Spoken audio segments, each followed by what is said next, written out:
إن الحمد لله نحمده ونستعينه ونستغفره ونعوذ بالله من شرور أنفسنا ومن سيئات أعمالنا. من يهده الله فلا مضل له ومن يضلله فلا هادي له، وأشهد أن لا إله إلا الله وحده لا شريك له، وأشهد أن محمدا صلى الله عليه وسلم عبده ورسوله. يا أيها الذين آمنوا اتقوا الله حق تقاته ولا تموتن إلا وأنتم مسلمون. يا أيها الناس اتقوا ربكم الذي خلقكم من نفس واحدة وخلق منها زوجها وبث منهما رجالا كثيرا ونساء. اتقوا الله الذي تساءلون به والأرحام إن الله كان عليكم رقيبا. يا أيها الذين آمنوا اتقوا الله وقولوا قولا سديدا يصلح لكم أعمالكم ويغفر لكم ذنوبكم، ومن يطع الله ورسوله فقد فاز فوزا عظيما. ألا إن أصدق الكلام كلام الله، وخير الهدي هدي محمد عليه الصلاة والسلام، وشر الأمور محدثاتها، وكل محدثة بدعة، وكل بدعة ضلالة، وكل ضلالة في النار. حياكم الله جميعا. تفضل سامر. Alhamdulillah wahdah, wassalatu wassalam ala man la nabiyya ba'dah. Donc, marhaban bikum, bienvenue à vous dans le salon J'apprends l'islam, bi'idhnillah azza wa jal. Nous allons poursuivre l'étude du livre Al-Mu'taqad al-Sahih, la croyance authentique, ouvrage du noble savant Abdus Salam ibn Barjas, rahimahullah ta'ala, qu'Allah azza wa jal lui fasse miséricorde. Retranscription effectuée par Ben Youssef, hafidhahullah, et traduction des admins M. Kamel et H. Samir. Et bien évidemment, l'explication est donnée par notre cheikh ici présent, Mohammed Chalabi, hafidhahullah ta'ala, qu'Allah le Très-Haut le préserve. Nous sommes le mercredi 8 al-Muharram 1445 de l'Hégire, correspondant au mercredi 26 juillet 2023. Il s'agit du cours numéro 15, Inch'Allah ta'ala. المعتقد الصحيح في حكم من وقع في الكبائر. La croyance authentique concernant le statut de celui qui commet les grands péchés. Donc, bismillah ar-Rahman ar-Rahim. Donc aujourd'hui, c'est un cours dans la Aqida, et le cours dans la Aqida, comme vous savez, toujours il est très important, car la Aqida, c'est vraiment, c'est pas, est-ce que le tayammum c'est un coup ou bien deux coups? Non, la Aqida, c'est si on dévie, on peut se trouver éternellement en enfer, ou l'ayadou billah. Non. Donc c'est pour ça qu'on doit toujours faire beaucoup d'efforts pour apprendre la Aqida et la vraie Aqida, celle de Al-Sunnah wal-Jama'a, qui ont suivi la Aqida du prophète sallallahu alayhi wa sallam. Donc la croyance authentique aujourd'hui concernant le statut de celui qui commet les grands péchés. Celui qui commet les grands péchés, quel est son statut? Est-ce qu'il est toujours musulman? Est-ce que s'il est musulman, il est pervers ou pas? Non. S'il n'est pas musulman, est-ce qu'il devient kafir? Non. Et ou bien est-ce que c'est pas grave de faire les grands péchés? C'est quoi exactement donc le statut de celui qui commet des grands péchés? Donc c'est ce qu'on va voir, car quand vous savez que par exemple les Khawarij disent que celui qui fait un grand péché, il est rentré dans le coffre, il est tombé dans le coffre. Non. Et les Mu'tazila, comme vous savez, ils disent que il est ni croyant ni kafir, ni croyant ni kafir. Il est au milieu. Non. ومن جملة اعتقاد أهل السنة والجماعة أن جميع الذنوب سوى الإشراك بالله تعالى لا تخرج المسلم من دين الإسلام إلا إن استحلها، سواء فعلها مستحلا أو اعتقد حلها دون أن يفعلها، لأنه عندئذ يكون مكذبا بالكتاب ومكذبا بالرسول صلى الله عليه وسلم، وذلك كفر بالكتاب والسنة والإجماع. Il fait partie de la croyance des gens de la Sunna et du groupe que tous les péchés, excepté l'association à Allah Ta'ala, ne font pas sortir le musulman de la religion de l'islam, sauf s'il les rend permis, que ce soit en les pratiquant tout en les rendant permis, ou en croyant en leur caractère licite sans toutefois les commettre. En effet, dans ce cas, il aura démenti le livre et démenti le messager alayhi salatu wassalam. Et c'est là une mécréance selon le livre la sunna et le consensus. Donc, fait partie de la croyance de Al-Sunnah ou Al-Jama'a que tous les péchés, il dit ici, excepté Shirk Billah, excepté l'association à Allah Azza wa Jal. Naam. Et l'association ici, il veut dire la grande, sinon il y a la petite association. Il parle de la grande association. Naam. Donc tous les péchés, à part l'association, la grande, ne font pas sortir le musulman de la religion de l'islam. Naam. Et je dis que même s'il fait l'association, la grande, celle qui fait sortir, s'il fait tauba, et qu'il meurt en ayant fait la tauba, alhamdoulilah. Mais nous on parle de s'il meurt tout en faisant, en ayant fait la grande association sans avoir fait tauba. Donc je reprends, tous les péchés, excepté l'association, ne font pas sortir le musulman de la religion de l'islam. Sauf s'il les rend permis, sauf s'il dit que c'est permis de faire tel ou tel péché, que ce soit en les pratiquant tout en les rendant permis ou en croyant en leur caractère licite sans toutefois les commettre. Il veut dire par là que si quelqu'un dit que tel et tel péché est permis, ça veut dire dans ce cas aussi, quoi, il est tombé dans le coffre. Là, je dis par exemple que l'alcool c'est haram et quelqu'un va venir et va dire l'alcool c'est permis. Bien sûr, on va voir qu'ici cette personne peut-être c'est un jahl, même si c'est des choses comme l'alcool, la zina, etc. sont des choses où les savants disent que c'est pas permis d'ignorer ça. Mais ça peut arriver. Par exemple, quelqu'un reconverti, quelqu'un ou là un bouddhiste ou là qui vient de se reconvertir, ça fait 2 ou 3 jours. Il ne sait pas encore que l'alcool peut-être est interdit. Il dit l'alcool est permis. Donc je dis, si quelqu'un rend quelque chose qui est interdite, il la rend permis, pour lui, il dit c'est permis, alors il a dit même, sans la commettre, même sans commettre ce péché, il devient kafir. C'est-à-dire, ce n'est pas une condition de faire le péché, mais le fait seulement de le rendre licite, ça devient le coffre, ça rentre dans le coffre, même si on ne fait pas la chose. Exemple, si je dis que l'alcool est permis, même si j'en bois pas, je suis devenu kafir. Si je dis que la zina est permis, ou la permise, même si je ne fais pas zina, je suis devenu kafir. Pourquoi? Ça a un caractère interdit. Et moi, j'ai fait le contraire. J'espère que c'est clair. C'est pour ça l'importance d'attester que telle et telle chose est obligatoire si elle est obligatoire et que telle et telle chose est interdite si elle est interdite. Comme j'ai dit plusieurs fois et je le redis aussi. Donc, par exemple, une femme qui dit que le voile n'est pas obligatoire. Ça, elle est rentrée dans le coffre. Allah Ta'ala dit que c'est obligatoire, les hadiths disent que c'est obligatoire. Reste entre parenthèses, est-ce que c'est une jahila ou pas? Bien sûr. Ou bien c'est une nouvelle reconvertie ou là.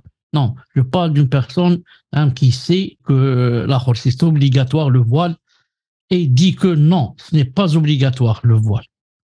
Maintenant, même cette personne, si elle va mettre le voile, elle est toujours dans le coffre. Subhanallah. Pourtant, elle l'a mis. Oui, elle l'a mis. Mais elle n'a pas reconnu son caractère, d'obligatoire. Et le contraire. Quelqu'un dit que l'alcool est permise, parce que l'alcool, en arabe, le khamr, c'est féminin. Ensuite, ne va pas en boire. Mais, cette personne est rentrée dans le coffre. Pourquoi? Parce que Allah Ta'ala dit que c'est interdit. Et lui, il a dit que c'est permis, même si la personne n'en boit pas. Il a dit c'est très important, il faut bien comprendre cela. Pourquoi? Il a dit, en effet, dans ce cas, même s'il ne fait pas le péché, mais le fait déjà qu'ils disent que ce péché n'est pas interdit, dans ce cas, il aura démenti le livre et démenti le messager sallallahu alayhi wa sallam. Il a dit que Allah Ta'ala ment dans le Coran et le prophète a menti. Et c'est là une mécréance selon le livre, la sunna et le consensus. Et ceci est une mécréance selon le livre, la sunna et le consensus. Je voudrais attirer une autre attention sur une autre chose très importante. Lorsqu'il a dit, il fait partie de la croyance des gens de la sunna et du groupe que tous les péchés, excepté l'association à Allah Azza wa Jal, ne font pas sortir le musulman de la religion. Il a dit, excepté l'association. Mais en fait, il y a aussi deux ou trois autres choses qui font sortir de l'islam. L'auteur ne les a pas citées. Je les cite comme fait Ida. Les savants ont dit, par exemple, le fait de se prosterner à une statue.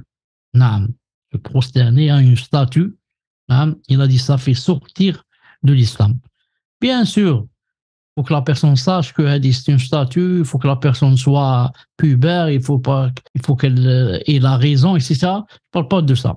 Une personne qui se prosterne, ils ont dit à la statue, ou bien jette par exemple le Coran par terre, ou bien marche dessus avec ses pieds, avec ses pieds, ou bien,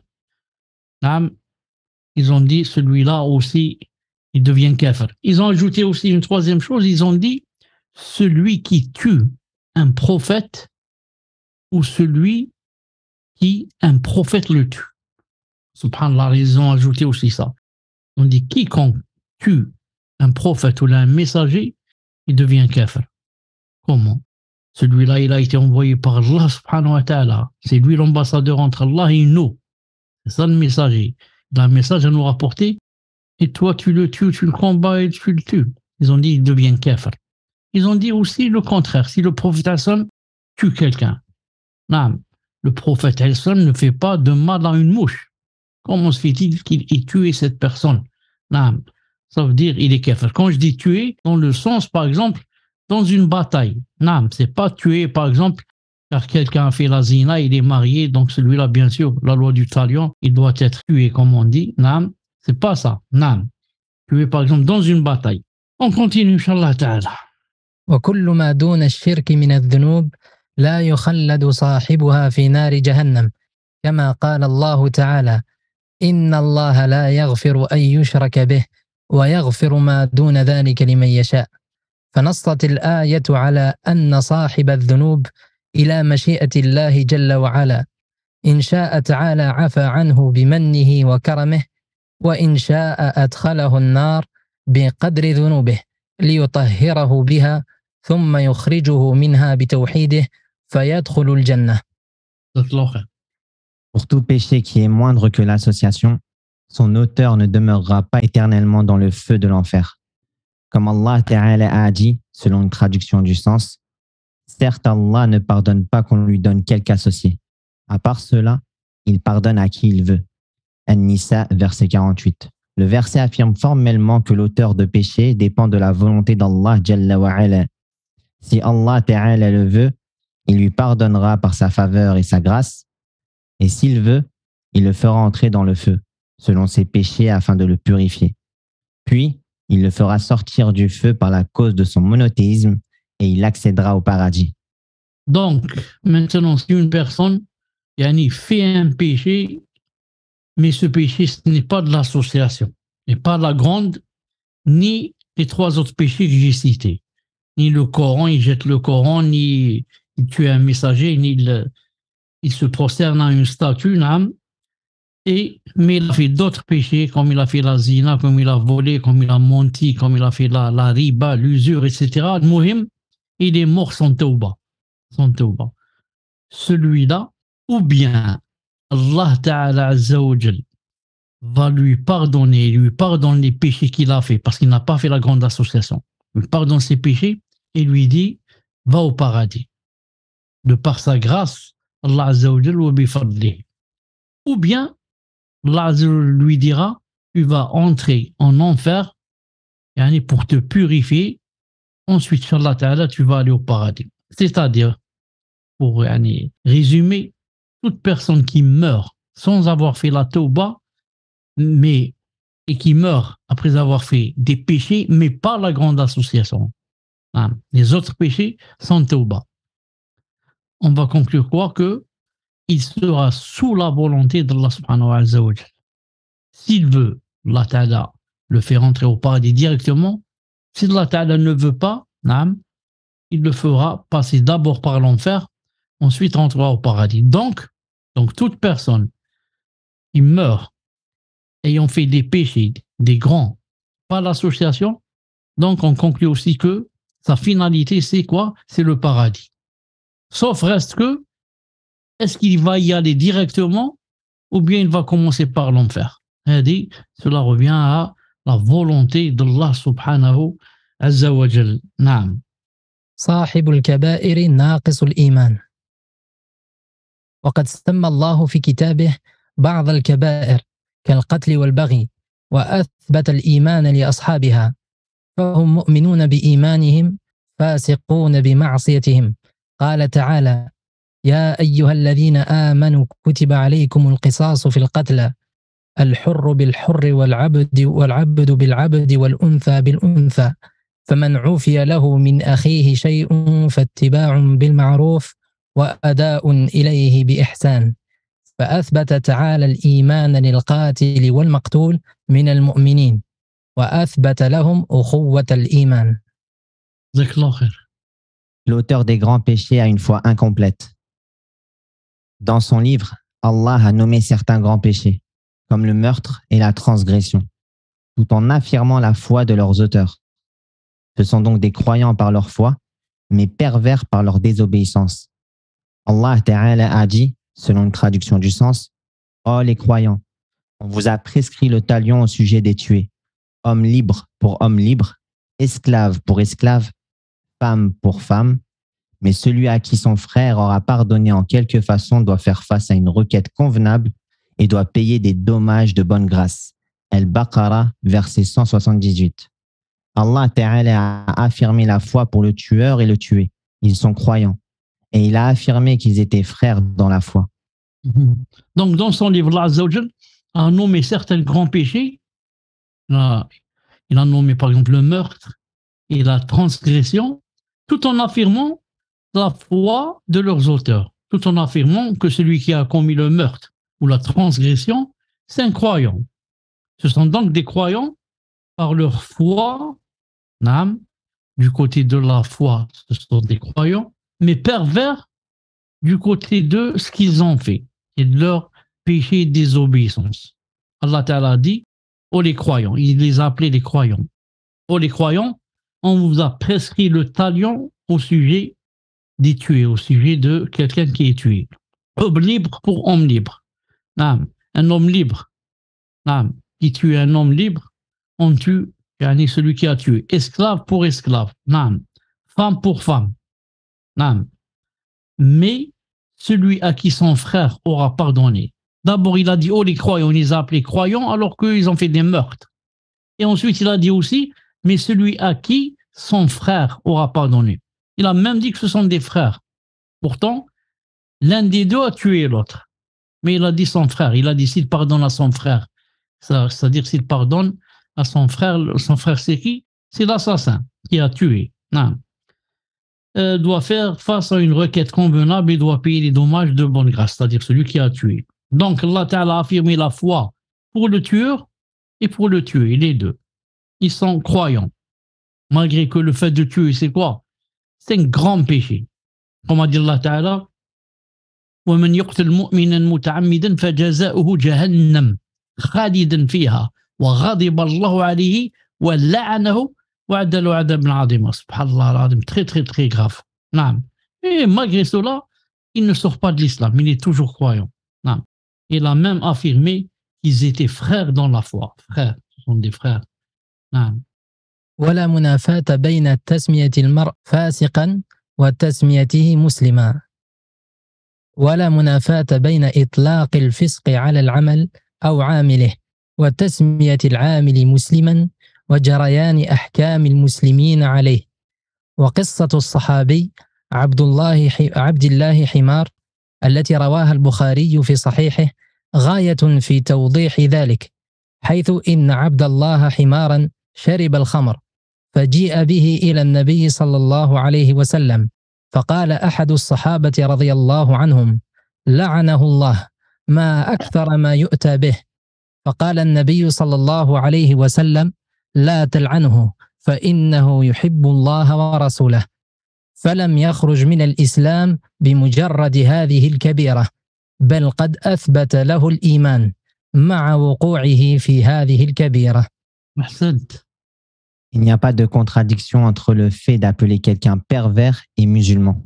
Il n'y a pas de contradiction entre, d'une part, le fait de qualifier de perversion un acte ou son auteur, et d'autre part, le fait de l'appeler musulman et lui appliquer les règles relatives aux musulmans.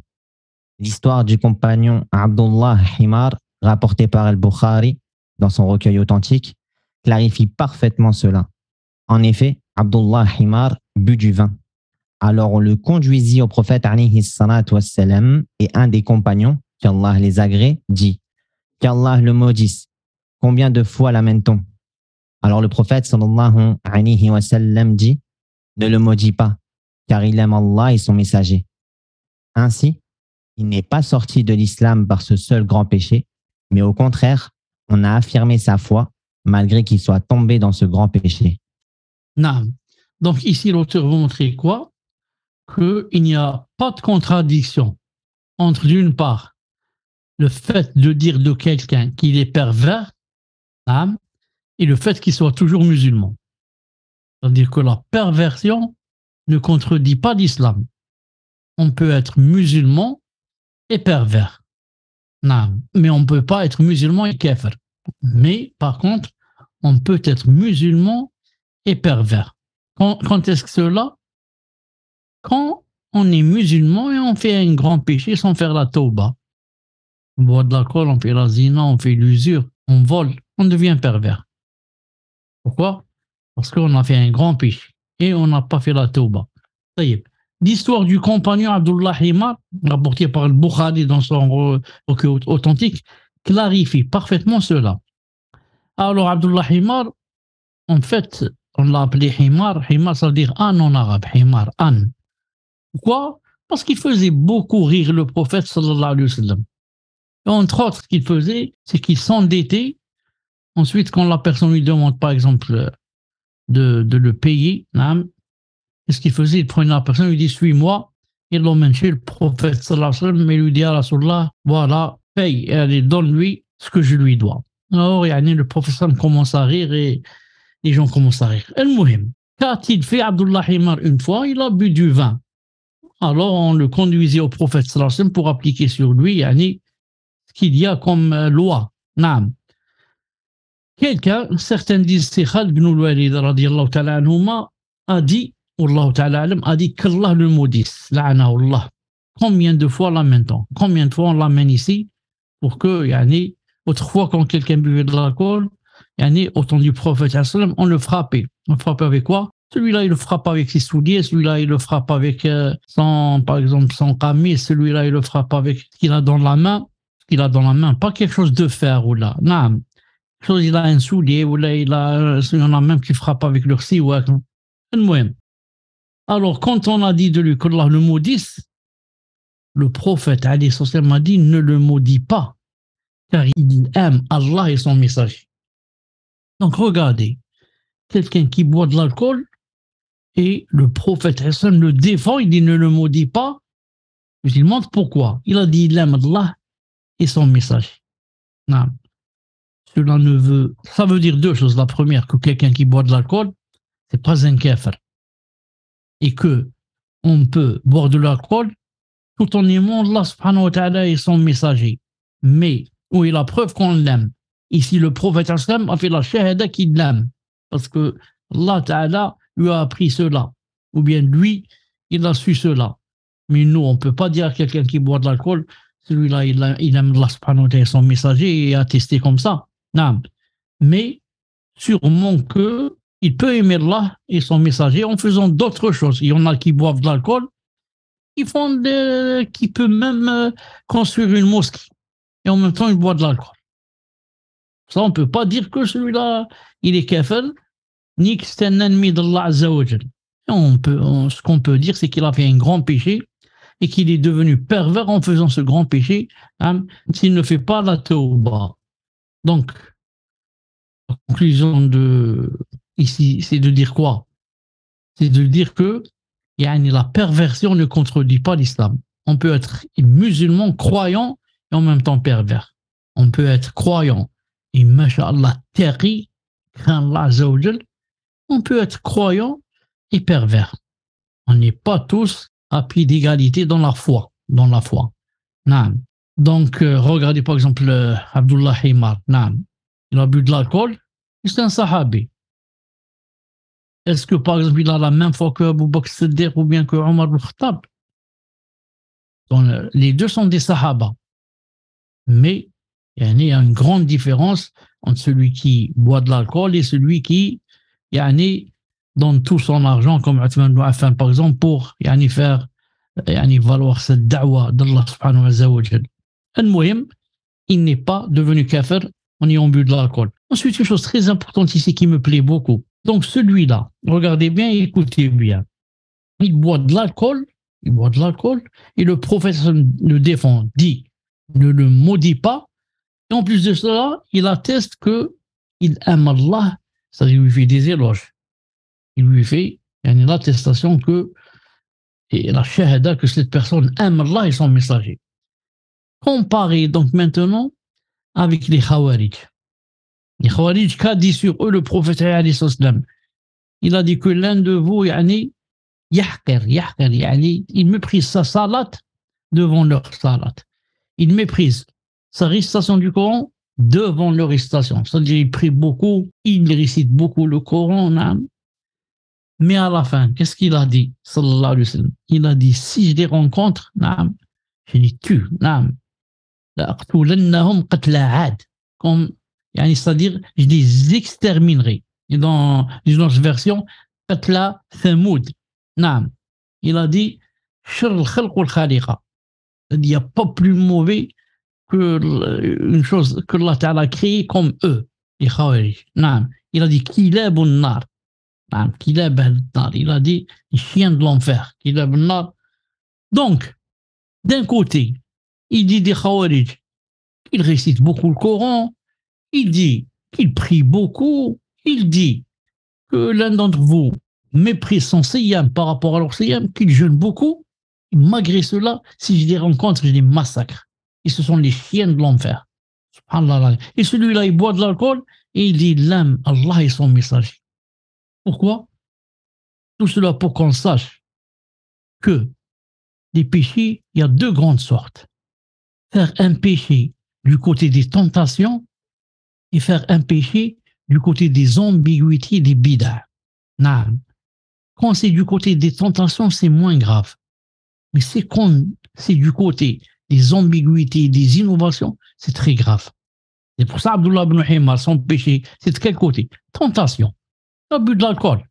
Et celui qui boit de l'alcool et qui fait un péché du côté tentation, en général, il sait que c'est haram. Il sait que ce qu'il a fait est très mauvais. Et tu lui dis deux mots-là, peut-être qu'il commence à pleurer. Il commence à pleurer, je regrette. Pourquoi? C'est côté tentation. C'est shaitan, c'est mon neuf, c'est ceci, cela. Mais celui qui fait le péché du côté des bid'ah, comme les Khawarij, qui ont dit c'est la sunna, et ils ont interprété le Coran comme ils ont voulu eux. Là, c'est très grave. Ça, il a dit, si je les rencontre, je les massacre. Ce sont les chiens de l'enfer. Malgré quoi, malgré leur salat, malgré leur récitation du Coran, malgré eux, ça n'a pas été utile pour eux. Donc, celui qui fait le péché, on voit. Est-ce que c'est côté tentation ou bien côté innovation et ambiguïté? Si c'est tentation, c'est pas bien, mais c'est moins grave que côté bida, etc. Regardez aussi, par exemple, le péché de Adam alayhi salam et le péché du shaitan. Adam alayhi salam, qu'est-ce qu'il a fait? Il a mangé d'un arbre et Allah Ta'ala lui a dit de ne pas manger. Donc, côté quoi? Tentation. Allah Ta'ala lui a pardonné. Et Iblis, son péché, c'est quoi? Tentation? Non, c'est ambiguïté. Pourquoi? Je me prosterne à celui-là. Moi, je suis mieux que lui. J'ai été créé de feu. Lui, il a été créé de terre. Subhanallah. C'est pour ça qu'il a été maudit, chassé. Mais il sort d'ici. Je place. Jusqu'à Yom al-Qiyamah. Pourquoi? Le péché, il n'est pas du côté tentation. Ça, c'est très important à retenir Inch'Allah ta'ala. Donc, quand quelqu'un est sur la sunna et il suit el sunna ou jama'a, quoi qu'il fasse, s'il fait des fautes ou des péchés, s'ils sont du côté de tentation, c'est pas bien, mais c'est moins grave comparé à ceux qui font du côté de quoi? Du côté des ambiguïtés, des bid'a, des khawarij, des takfiriyoun, des thawriyoun, des rawafid, des mubtadi'a, des maturidiyya, des mu'tazila, des jahmiyya, des. نعم والحمد لله الذي عافانا. تفضل. أقسام الكفر والشرك.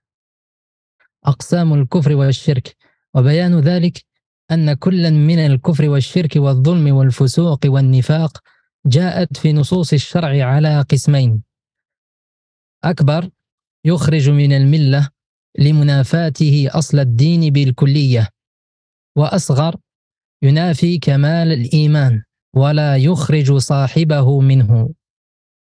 Les sortes de mécréance et d'association. La clarification de cela est que la mécréance, tout comme l'association, l'injustice, la perversité et l'hypocrisie, se répartissent dans les textes de la législation en deux sortes. Premièrement, la première, majeure. Il fait sortir de la religion puisqu'il contredit totalement le fondement de la religion. Deuxièmement, mineur.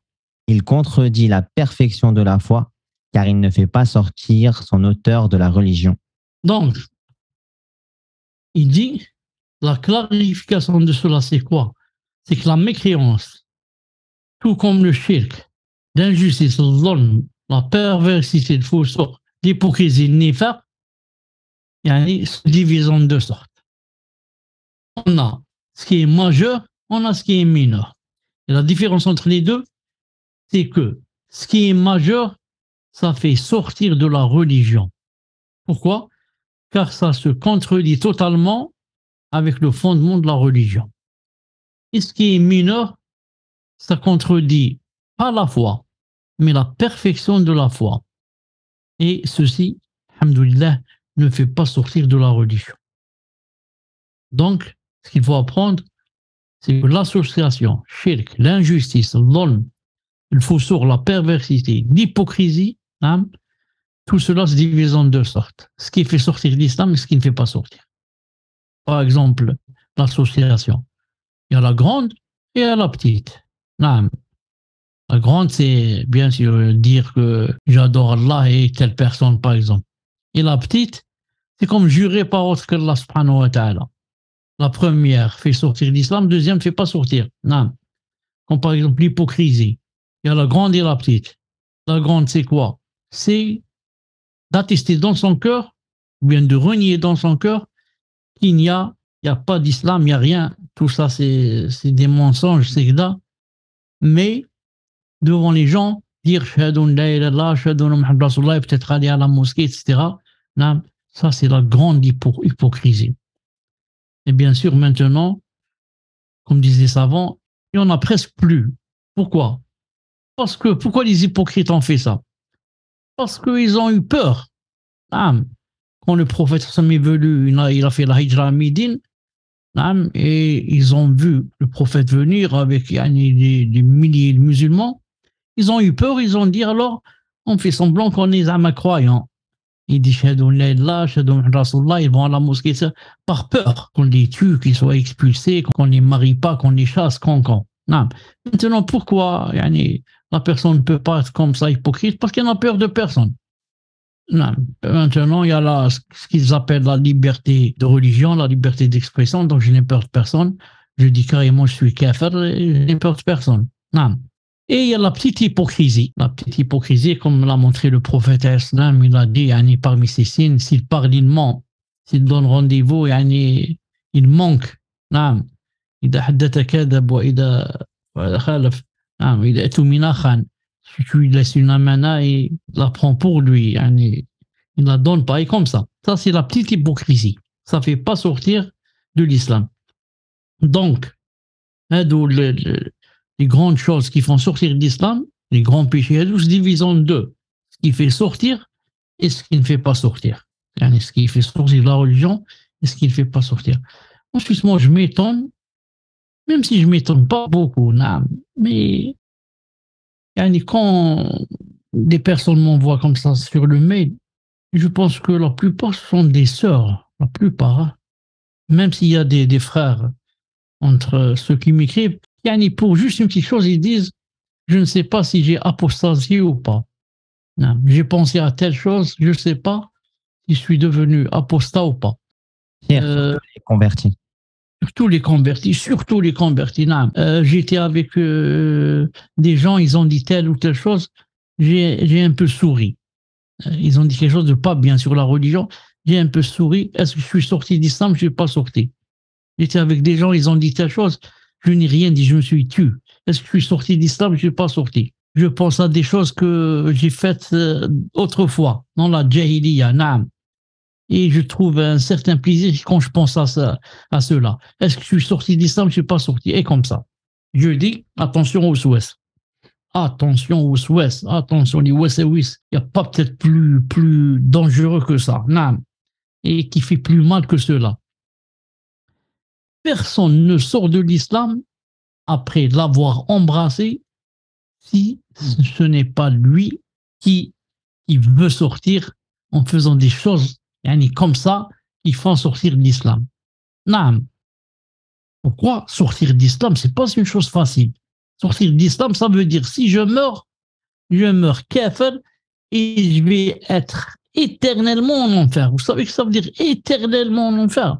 Alors que moi, j'ai pas voulu cette chose. Moi, j'aime l'islam, j'aime Allah, j'aime son prophète, je prie, je fais le siyam de Ashura, de Kada, je fais des nawafil. Comment j'ai apostasé? Comme ça, tout est parti comme ça dans l'air, classe. Je suis devenu kafir. C'est pas comme ça, mes enfants, c'est pas comme ça. Non, c'est pas comme ça. Mais c'est quand je veux, moi. Non. Comme a fait l'Irakien, ça fait 15 jours là, il prend le Coran, il le brûle là, devant tout le monde. Venez voir, venez me filmer. Je vais brûler le Coran et je vais le mettre sous mes pieds et l'écraser de mes pieds. Comme ça, je sors d'islam, je veux. Et quand il se passe des choses qui me dépassent, j'ai souri, j'ai pas voulu sourire, c'est venu comme ça. On ne sort pas de l'islam. On ne sort pas. Maximum يعني si vraiment j'ai dit وسواس astaghfirullah wa atubu ilayh نعم grand maximum aussi je fais 2 rak'at mais comme ça là je suis sorti de l'islam je me trouve éternellement en enfer, ça c'est le shaitan. Comme ça lui il veut te faire sortir de l'islam, il veut que tu détestes ta vie, tu dises là j'en peux plus, c'est très difficile l'islam, tu es en train de perdre ton temps, tu es sorti de l'islam, tu es en train de perdre ton temps. Alors, délaisse tout, il revient comme au passé, au plaisir de la vie, et l'alcool, et les femmes, et la danse, et la musique, et femme, là, tu es sorti de l'islam. Abadan. Je tiens jusqu'à la dernière minute, jusqu'au dernier souffle, je ne suis pas sorti. Je ne sors pas de l'islam comme ça. Naam. On continue, Inch'Allah ta'ala. وهذا تقسيم للسلف رضي الله عنهم، فقد أثبت حبر الأمة وترجمان القرآن ابن عباس رضي الله عنهما أن هناك كفرا دون كفر، وظلما دون ظلم، وفسوقا دون فسوق، ونفاقا دون نفاق. جزاك الله خير. Cette répartition vient des prédécesseurs, qu'Allah les agrée. En effet, l'érudit de la communauté et l'exégète du Coran, Ibn Abbas, qu'Allah les agrée, a affirmé qu'il existait une mécréance moindre que la mécréance, ainsi qu'une injustice moindre que l'injustice, une perversité moindre que la perversité, et enfin, une hypocrisie moindre que l'hypocrisie. Donc, c'est ce qu'on expliquait tout à l'heure. Comme on dit en arabe, kufr duna kufr. Quand Allah Ta'ala dit ceux qui ne jugent pas avec les lois de Allah sont des mécréants, Abdullah Abbas a dit la mécréance ici, c'est la moindre.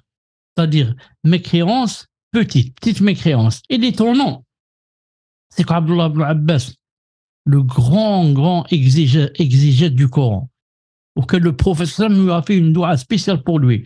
Allahumma faqihu fi din wa allimu ta'wil. Et Allah fait de lui quelqu'un de faqih dans le din et apprenez-lui spécialement tafsir le Coran. Et il explique ce verset que ceux qui ne jugent pas avec les lois d'Allah, il a dit c'est pas la grande mécréance.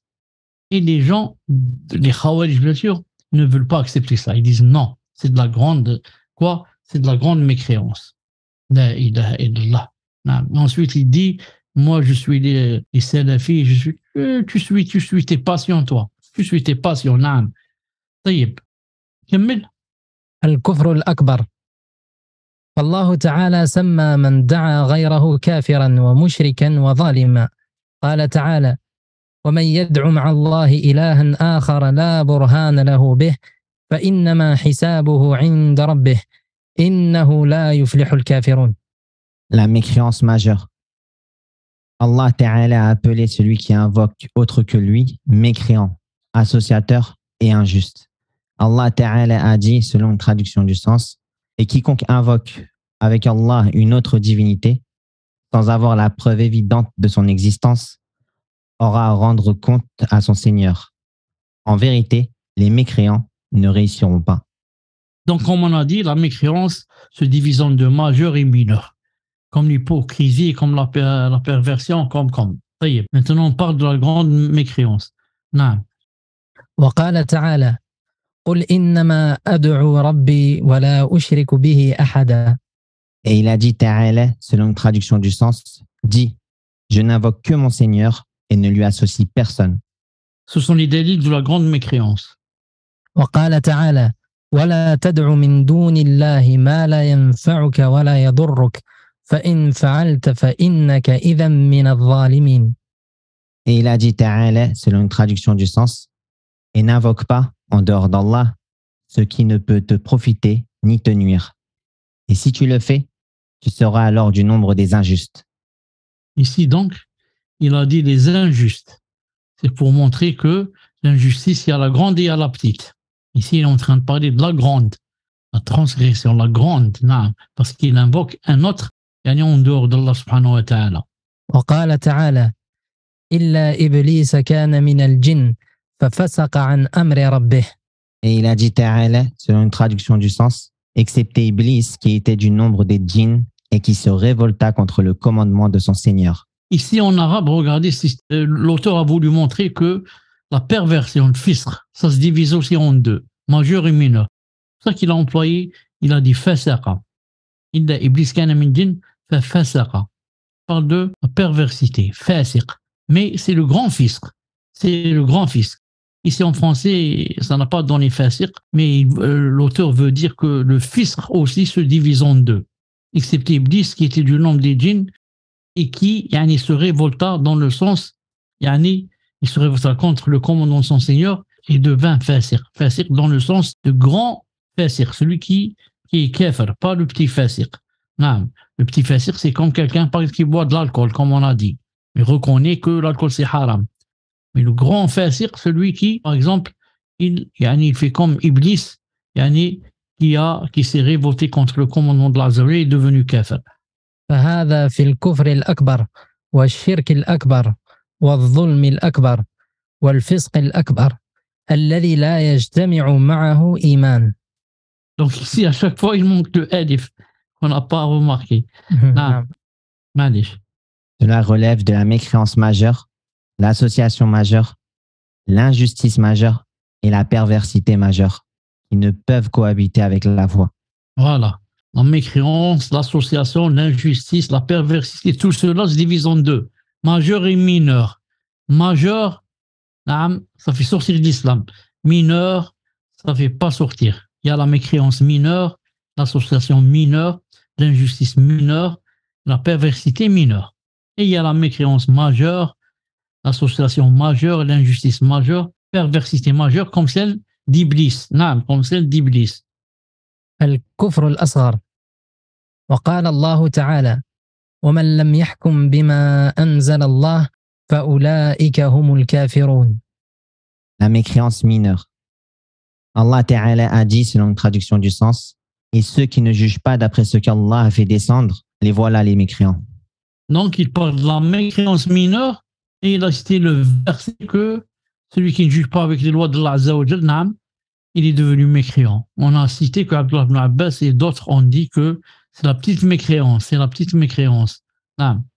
وقال تعالى: ومن لم يحكم بما أنزل الله فأولئك هم الظالمون. Et Allah Ta'ala a dit, selon une traduction du sens, et ceux qui ne jugent pas d'après ce qu'Allah a fait descendre, ceux-là sont des injustes.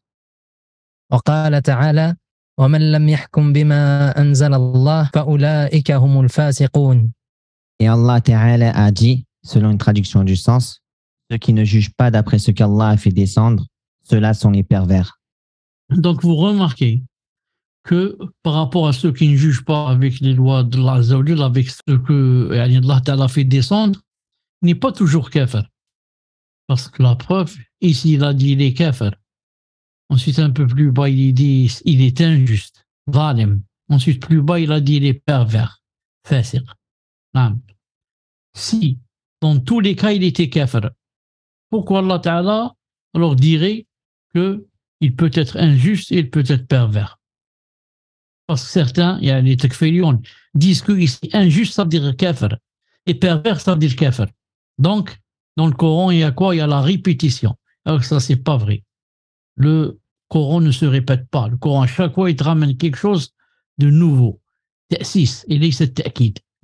Et même à supposer que ça veut dire kafir, kafir, kafir, dans les trois, il y a deux sortes de kufr. Et Abdullah Abu Abbas a dit c'est le petit kufr, pas le grand. Ensuite, il faut savoir deux choses très importantes par rapport à ne pas juger avec les lois d'Allah subhanahu wa ta'ala pour ne pas être ni takfiri, ni sururi, ni qutbi, ni. Juger avec les lois d'Allah subhanahu wa ta'ala, Allah ta'ala ne parle pas seulement du gouverneur. Regardez bien, il a dit wa man lam yahkum ici. Wa man lam yahkum, wa man lam yahkum. Et man hadi, on dit en arabe, ça fait partie de siyar l'umum dans Usul al-Fiqh. Quand tu dis man, ça veut dire quiconque. Quiconque ne juge pas avec les lois de l'Azza, il est kafir. Il est injuste, il est pervers. Donc, Allah Ta'ala ne parle pas spécialement du gouverneur. Il a dit quiconque, moi, toi, le boulanger, le mécanicien, la femme, l'homme, le gendarme, le président, tous. On doit quoi? Juger avec les lois de l'Azza. Contrairement aux Takfiriyoun qui, lorsqu'ils lisent ces versets, direct qu'ils ont dans l'esprit quoi? Que Allah Ta'ala est en train de parler du président de la République. Direct. Pas nous. Alors que ça c'est faux. Quiconque ne juge pas avec les lois de l'Azza, il est kafir, ou bien pervers, ou bien injuste. Je donne des exemples. Quand quelqu'un ne prie pas à l'heure, c'est le moment du Asr par exemple, il a entendu l'adhan et il est là, en train de jouer, en train de plaisanter, en train de voir un film, en train de je ne sais pas quoi faire, jusqu'à ce que on entend maintenant l'adhan du Maghrib. Qu'est-ce qu'il a fait? Il a fait sortir sa salat, sciemment, exprès, en sachant cela, et maintenant après le Maghrib, il dit je vais rattraper l'Asr ou la nuit, je vais rattraper l'Asr ou je ne sais pas quoi. Et qu'est-ce qu'il a fait? Il n'a pas jugé avec les lois d'Allah Azza wa Jal, spécialement, il n'a pas jugé avec la loi d'Allah Azza wa Jal dans le verset qui dit Inna salata kanat ala al-mu'minina kitab al-muquta. La salat est une prescription qui a son heure pour les croyants. Donc, il n'a pas jugé avec la loi d'Allah Azza wa Jal par rapport à ce verset. Donc, voilà, lui aussi, il rentre dans ceux qui n'ont pas jugé avec les lois d'Allah Azza wa Jal. Quand Allah Ta'ala dit, par exemple, quand une personne parle d'une autre personne en son absence, par exemple, et je dis telle personne, ceci, cela, ce qu'on appelle le riba, parler de quelqu'un qui est absent en mal. Médisance. Et la médisance. Quand quelqu'un fait de la médisance, il n'a pas jugé avec la loi de l'Azawil dans le verset qui dit وَلَا يَغْتَبْ بَعْضُكُمْ بَعْضٍ. Et ne médisez pas l'un sur l'autre, quelque chose comme ça. Quand par exemple quelqu'un ne met pas ses filles ou son épouse le voile, il les laisse comme ça, il sait que c'est haram, celui-là n'a pas jugé avec la loi d'Allah Azza wa Jal. Quand Allah Ta'ala a dit Ya ayyuhan nabiyyu qul li azwajika wa banatika wa nisa'al mu'minin yudninna alayhinna min jalabibihin. Donc il voit le verset, ce qu'il dit, il le transgresse. Il a jugé avec les lois d'Allah, il n'a pas jugé. Donc attention, rentre pas, fais pas comme Takfiriyin.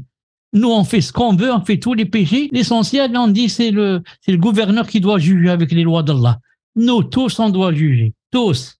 Aucune personne n'est exempte. Sauf celui qui n'est pas pubère, ou bien le fou, ou bien. Non, comme vous savez. Ça, je pense que c'est la première remarque. Non, par rapport à cela. Non. Et la deuxième, comme disait les savants, celui qui ne juge pas avec les lois d'Allah en parlant du gouverneur spécialement, il a dit, on va voir. Non. Quand il n'a pas jugé avec la loi de l'Azali, il a jugé avec les autres lois, les lois de Napoléon par exemple. Non. Et il n'a pas jugé avec la charia. On va voir. Est-ce qu'il reconnaît le statut obligatoire du fait de juger ou il dit non, il n'y a pas de charia, il n'y a rien. Non, je ne reconnais pas la charia, je la renie. Il y a une grande différence entre les deux. Ça, on a expliqué tout à l'heure, par exemple, à celui qui boit de l'alcool, qui reconnaît que c'est haram. Et celui qui n'en boit pas et qui dit c'est pas haram, le deuxième est kafir et le premier qui en a bu n'est pas kafir. Donc il faut bien comprendre cela. Ça on dit, est-ce qu'il reconnaît que c'est obligé de juger avec les lois d'Allah et ensuite il n'a pas jugé ou bien il renie, il dit il n'y a pas. S'il dit il n'y a pas de charia, il n'y a pas, il est devenu kafir. Mais s'il dit je reconnais qu'il y a la charia, et il n'a pas jugé, ça c'est autre chose. C'est pour ça que les savants disent, on voit pourquoi il n'a pas jugé avec la charia. S'il dit que les autres lois sont mieux que la charia, c'est pour ça que je n'ai pas jugé avec la charia, il est kafir.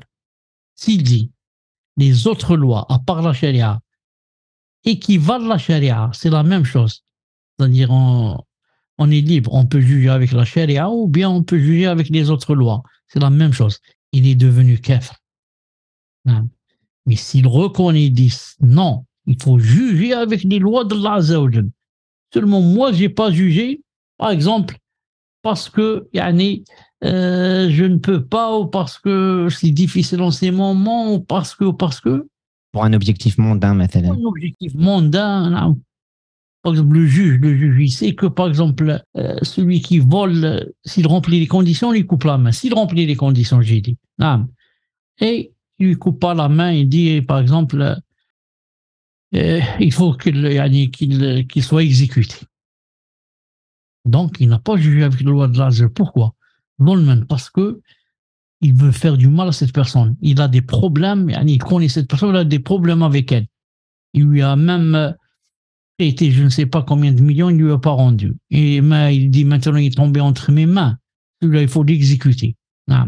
Celui-là, il n'a pas jugé avec l'ordre de l'Azza. Pourquoi? Il sait qu'il faut juger. Il a fait par zulm, par injustice. Allah Ta'ala a dit, il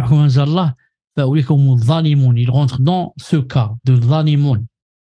Et des fois, fasiqoun, il ne juge pas avec l'ordre de l'Azza parce qu'on lui a donné, par exemple, de l'argent, on lui a donné ce qu'ils appellent un pot de vin. Non.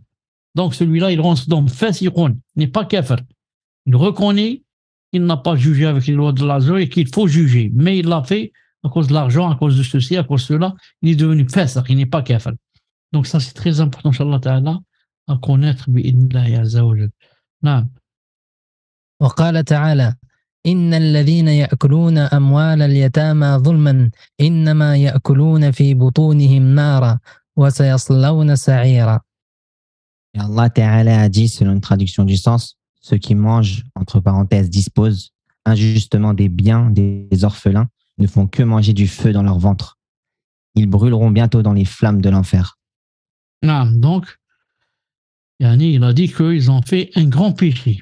Et il n'a pas dit qu'ils sont devenus des kuffars. وقال صلى الله عليه وسلم سباب المسلم فسوق وقتاله كفر. وقال صلى الله عليه وسلم من حلف بغير الله فقد كفر أو أشرك. فهذا في الكفر الأصغر والشرك الأصغر والظلم الأصغر والفسق الأصغر. وهذا يجتمع معه الإيمان كما نص على ذلك الكتاب والسنة وأجمع عليه السلف وهو ينقص الإيمان وينافي كماله. Et le prophète alayhi salatu wassalam a dit: l'insulte du musulman est perversité et le combattre est mécréance. Et il a dit, sallallahu alayhi wa sallam, quiconque jure par autre qu'Allah aura certes commis une mécréance ou une association. Regardez quelqu'un, par exemple, qui n'a pas de science, ou là, qui est nouveau, par exemple, dans l'islam, là. Il va aller comme ce hadith, où le prophète, alayhi sallam, a dit, insulter le musulman, c'est la perversité. Et le combattre, une mécréance. Il va croire quoi? Il va croire qu'il parle de la grande mécréance. Et que si je combats un musulman, ça veut dire que je suis sorti de l'islam. Non. Ou sa parole, sallallahu alayhi wa sallam, ce qu'il a dit, quiconque jure par autre qu'Allah aura certes commis une mécréance. Donc, si je jure par autre qu'Allah, il va croire qu'il a commis la mécréance ou bien l'association qui fait sortir d'islam. Alors que nous, on a dit tout à l'heure, on a répété que le fait de jurer par autre qu'Allah Azza wa Jal, c'est quoi? C'est une petite mécréance. Et une petite association, et ce n'est pas la grande. Et ce n'est pas la grande. Si toutefois, bien sûr, dans le cœur, on a quoi? L'interdiction, bien sûr, de cette chose. bi'idhna Azza wa Jal. Donc c'est pour ça qu'on doit insister pour bien apprendre notre religion, surtout dans la aqida. Car on peut se faire de la mécréance à soi-même et se faire sortir de l'islam et dire que là, j'ai fait telle chose, donc j'ai apostasié. Et que Allah Ta'ala ne va plus accepter de moi et il va quitter l'islam ou alors, pire encore, faire sortir des gens de l'islam et dire telle personne, j'ai entendu jurer par exemple par sa mère, par la tête de sa mère, il dit, je jure par la tête de ma mère que je n'ai pas fait cela. Et le prophète a dit, quiconque jure par autre qu'Allah, il a fait de la mécréance, donc cette personne est devenue mécréante. Et, khlas, il a fait sortir d'islam, ni on lui passe le salam à cette personne, ni on la marie si elle veut se marier, ni si elle meurt en prie sur elle, ni. Et ça, c'est vraiment très grave, c'est vraiment très grave. Il a dit, cela relève de la mécréance mineure, l'association mineure, l'injustice mineure et la perversité mineure, qui peuvent cohabiter avec la foi, comme cela est formellement affirmé par le livre et la sunna, ainsi que confirmé par le consensus des prédécesseurs. Toutefois, il diminue la foi et contredit à sa perfection. Elle diminue la foi plutôt et contredit à sa perfection. Voilà, donc les grands péchés, ce qu'ils font ici, ils diminuent la foi. C'est pas, ils enlèvent la foi. Ils diminuent. Ils contredisent sa perfection. Grand péché, le fait de reconnaître que c'est haram et que j'ai fait un grand péché, cela contredit la perfection de la foi. Mais cela ne contredit pas la foi elle-même. Sinon, quoi? Sinon, on devient kafir. Voilà donc, Inch'Allah Ta'ala, pour le cours d'aujourd'hui. Le prochain cours, vous le saurez en suivant les plateformes ado. Et on va se rencontrer, Inch'Allah Ta'ala, bientôt pour un prochain dars. Bi'idhnillah subhanahu wa ta'ala. Tu as quelque chose à dire, Samir? Jazakumullah khan, Cheikh Barakallah fikum pour le cours. Ahsanallah alaykum, c'était très profitable. Juste, Cheikh, pour faire profiter l'ensemble, il y a une question qui revient fréquemment chez les frères et sœurs par mail. Allez. Donc je vous la pose pour que vous puissiez y répondre. Il demande sur Ashura, comme ça tombe le vendredi. Est-ce que c'est possible de le jeûner seul le vendredi? Non, jeûner seul le vendredi, parce que c'est Ashura, c'est permis à condition de le jeûner avec la niya que c'est Ashura, que ce n'est pas un vendredi. Car celui qui jeûne le vendredi, il y a une interdiction du prophète sallallahu alayhi wa sallam. Mais ça, c'est par rapport à celui qui jeûne sans raison. Mais s'il jeûne avec dans la niya que c'est parce que Ashura, cela ne devient plus interdit. Reste que ce n'est pas comme celui qui a jeûné jeudi et vendredi. Ou alors vendredi et samedi. Car le prophète sallallahu alayhi wa sallam a dit que si Allah Ta'ala rallonge dans ma vie, en ce sens, il a dit la prochaine année, Inch'Allah Ta'ala, je jeûnerai aussi le 9e Tessoua. Et il est mort, sallallahu alayhi wa sallam. C'est pour ça qu'il n'a pas jeûné Tessoua, il a jeûné seulement Ashura. Donc, c'est mieux pour celui qui peut. Je dis pour celui qui peut. Et Wallah al-Adim, s'il veut, il peut. Toute personne qui veut, elle peut bidna Azza wa Jal. Ça paraît un peu difficile ensuite, khlas. Dès que ça passe midi, khlas. Celui qui veut peut bidna ta'ala. Donc, celui qui peut, il jeûne le 9e et le 10e jour et le Ashura. c'est beaucoup, beaucoup mieux que celui qui jeûne seulement Ashura. N'oubliez pas que jeûner un seul jour, ça éloigne de l'enfer 70 années. Un seul jour, jeûner fi sabilillah, ça éloigne de l'enfer 70 années. Naam. Donc, qu'Allah subhanahu wa ta'ala nous aide pour qu'on jeûne yani, le 9e et le 10e, bi'idna ta'ala si on peut. Et subhanak Allahumma bihamdik, ashhadu an la ilaha illa ant, astaghfiruka wa atubu ilayk. Assalamu alaykum wa rahmatullahi wa barakatuh. Juste aussi, je termine, ça m'a rappelé une chose. Naam. Comme on a cité nous dans le télégramme, qu'il y a 3 sortes de jeûnes, yani, ou bien jeûner seulement le 10e, ou bien 9-10, ou bien 10-11, ou bien les 3, 9-10-11. On a dit que ça c'est l'avis de Abdullah ibn Abbas. Sinon le hadith qui dit comme ça, il est faible. C'est l'avis de Abdullah ibn Abbas et l'avis aussi de Cheikh ibn Uthaymin. Il dit que la meilleure des façons c'est 9-10-11. Alors qu'en vérité, dans le hadith, il y a seulement 9-10. Il n'y a pas le 11e. C'est pour ça que j'ai dit, le meilleur d'entre nous, c'est celui qui jeûne, Inch'Allah Ta'ala, Teswa et Ashura, bi'idlillahi, subhanahu wa ta'ala. Mais les savants d'ici, quelqu'un aura raté yani Teswa, et s'il peut, il jeûne yani Ashura plus le 11e, pour yani se différencier des juifs. Naam. Wassalamu alaikum wa rahmatullahi wa barakatuhu. بارك الله فيكم شيخ وفي علمكم جزاكم الله خيرا أحسن الله إليكم السلام عليكم. السلام عليكم.